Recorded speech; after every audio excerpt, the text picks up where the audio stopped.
our songs, and we went to court for so many years, and we won that case. Ron Isley finally tells the truth about the Isley Brothers. I mean, for years, people heard shocking rumors about the famous group. Were there fights over money? Did family members turn against each other?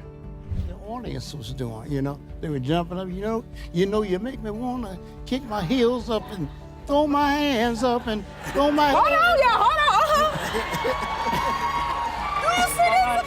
Now, at 83 years old, Ron Isley is speaking out. What really happened behind the scenes? Fans want to know the truth. Is it worse than they imagine? Let's take a closer look at the story.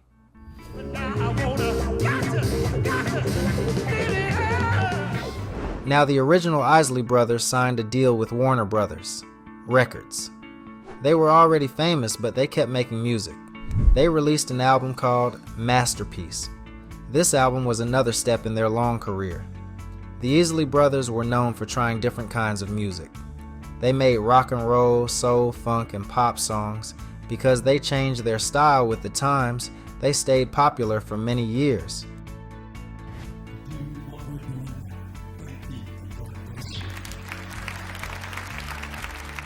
But recently, Ron Isley lost his older brother, Rudolph Isley, who passed away at the age of 84. Rudolph was a singer and songwriter, best known as a founding member of the Isley Brothers.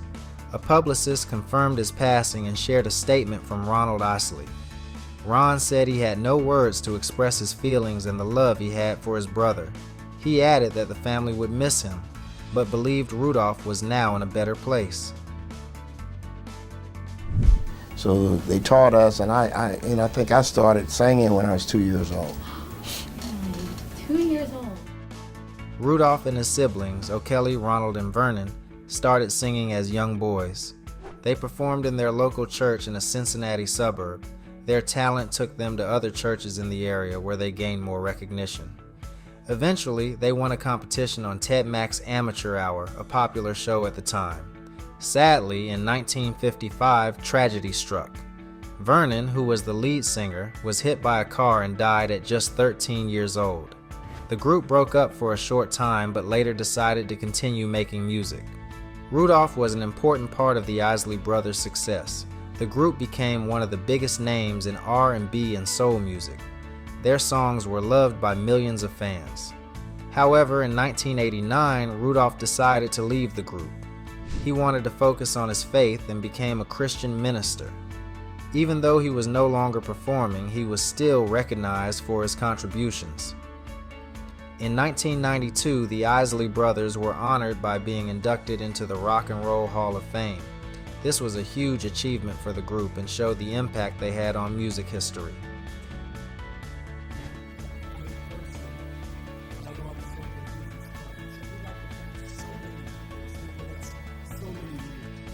Before Rudolph passed away, he had taken legal action against Ron.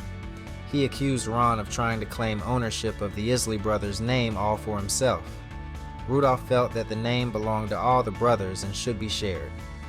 The lawsuit, which was filed and reported by Rolling Stone, asked a judge to confirm that both Ron and Rudolph had equal rights to the name. Rudolph wanted Ron to pay him his fair share of the earnings.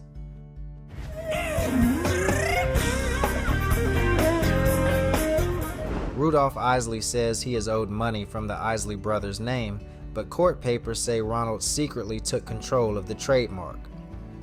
Since 2021, Ronald has been collecting all the money from the band's name without sharing it with his brother.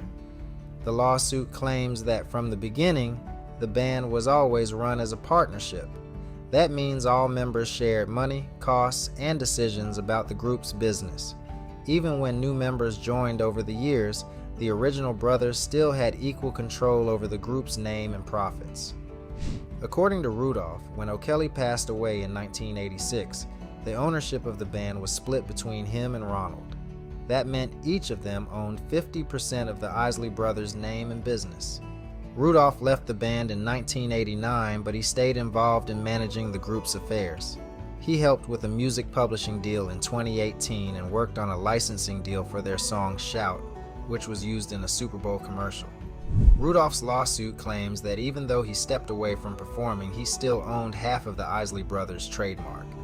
He says that neither he nor Ronald had the right to make deals about the band's name without the other's approval. But in 2021, Ronald went behind his back and applied to register the Isley Brothers' trademark under his own name. He did this without telling Rudolph or getting his permission. The trademark office approved Ronald's request in 2022. That meant Ronald was now the sole owner of the Isley Brothers' name. Fans were shocked that Ronald would take control of the name without including his brother, but this was not the first time Ronald had been accused of taking money that belonged to the group. Wanna hold you tight. Oh, you know. Ronald and his legal team denied all of Rudolph's claims. In a letter from Ronald's lawyer, Navarro Gray, they said Ronald did nothing wrong. They claimed that Ronald did not create a new company to steal money from the Isley Brothers. Instead, they said he only set up a business for his own personal music and entertainment projects. Now the two brothers started fighting in court over who really owns the Isley Brothers name and who should get the money from it. Ronald's legal team pointed out that the owner of a trademark is the person who uses it in business.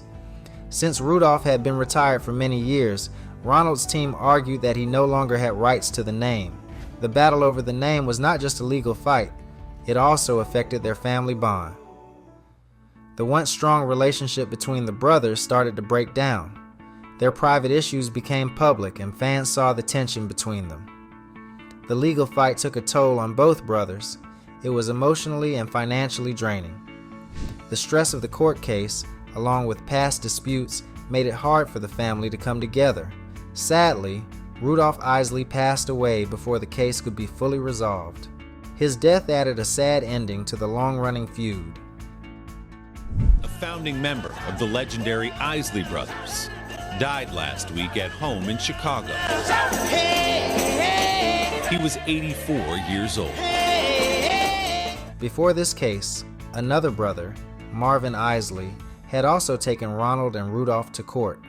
He wanted a share of O'Kelly Isley's estate and royalties. Marvin had signed away his rights to the band's properties in 1991, but he later tried to claim a portion. The court case with Marvin was settled when he accepted a payment of $250,000 from Ronald and Rudolph. After receiving his share, Marvin passed away. He had been a talented bassist who helped shape the group's sound. However, he struggled with diabetes for many years. In 1997, he lost his legs due to the disease, and he later died at a hospice in Chicago at the age of 56. Ronald Isley also faced financial troubles.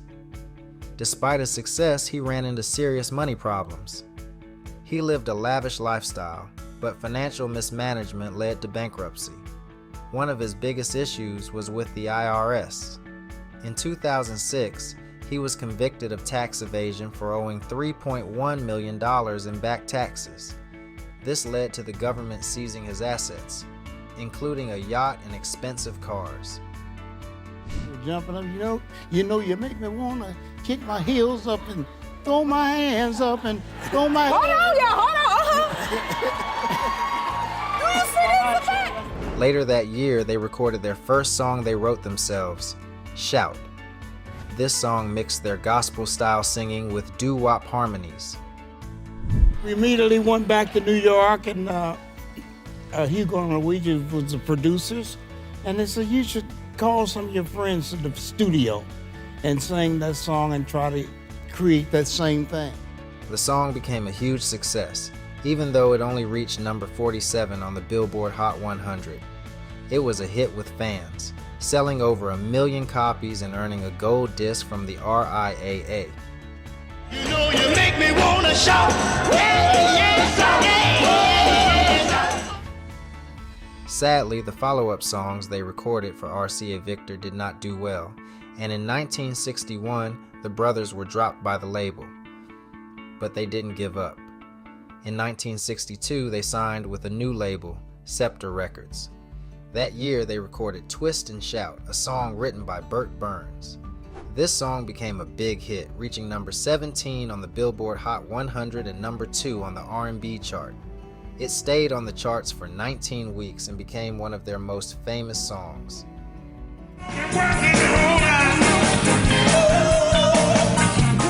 In the next few years, the brothers moved to New Jersey and started their own record label, T-Neck Records, in 1964.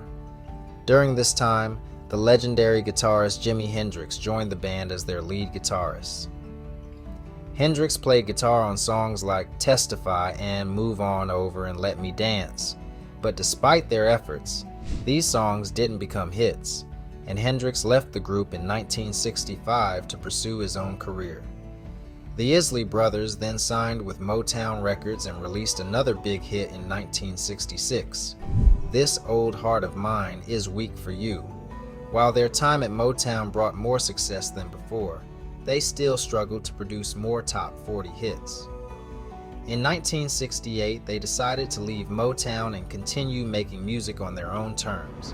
The music group went through many changes and big moments in their career. In 1969, they revived their own record label, T-Neck, and made a deal with Buddha Records. That year, they released the song It's Your Thing in February. This song became a big hit, reaching number 2 on the Hot 100 chart and number 1 on the R&B chart.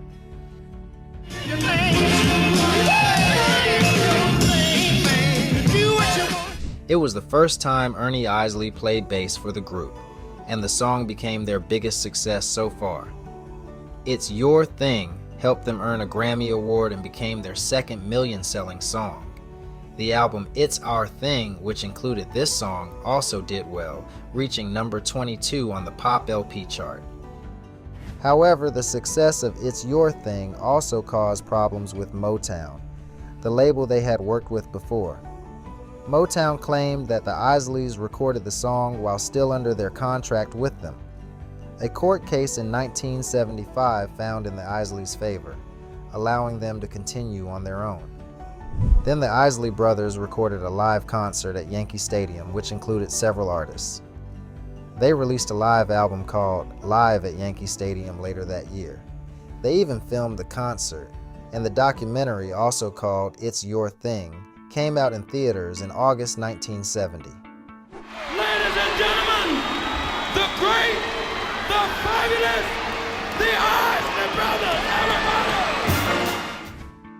By 1971, some new members joined the Isley Brothers. Ernie and Marvin Isley, along with their brother-in-law Chris Jasper, began playing more important roles in the band's music. They first played on the album Giving It Back, which featured the band mixing rock songs with funk and gospel sounds. In 1972, their album Brother, Brother, Brother was released, and songs like Love the One You're With and Pop That Thing became hits. In 1973, the band signed a new deal with Epic Records and made Ernie, Marvin, and Chris official members of the group. That year, they released 3+3, which included the hit song That Lady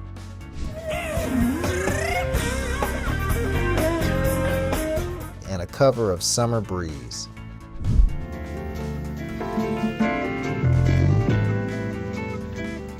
This album became a huge success and sold over 2 million copies.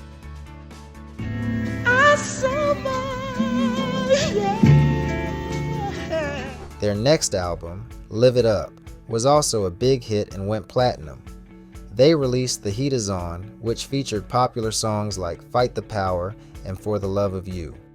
This album became their first to reach number 1 on the Pop LP chart and sold 2 million copies. The Isley Brothers continued to release hit albums in the late 70s and early 80s, including Harvest for the World, Go for Your Guns, and Showdown. These albums were all very successful, going platinum and producing many popular songs. Later on, the Isley Brothers started to explore new styles of music, like disco and Quiet Storm, with the release of Winner Takes All. In 1983, they released their final album as a 6-member group, Between the Sheets, which sold over 2 million copies. But by this time, the band had started to face some challenges. Financial problems, creative differences, and other issues caused some members to leave. Ernie, Marvin, and Chris eventually left the group and formed their own group, Isley Jasper Isley. They had success with their hit song, Caravan of Love.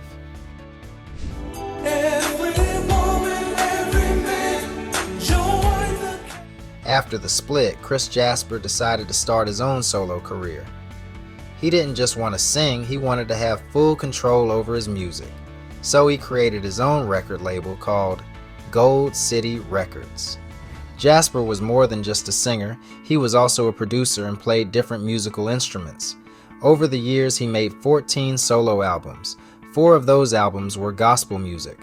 One of his most popular songs was Superbad, which came out in 1988.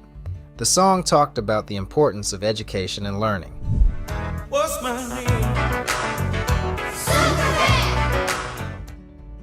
Jasper always made music with a purpose. His songs often had positive and meaningful messages. In 2013, he released an album called Inspired, By Love, By Life, By the Spirit. This album had songs about love, social issues, and spiritual themes. In 2014, he released another album called The One. This album brought back the soulful R&B and funk sounds that he used to make with the Isley Brothers. Jasper didn't stop there. In 2016, he released Share With Me, which included a cover of Billy Preston's famous song, You Are So Beautiful. Then in 2018, he released Dance With You, showing that he was still passionate about music and wanted to keep creating for his fans. In 1989, he wrote and produced a song called Make It Last for Chaka Khan's album, CK.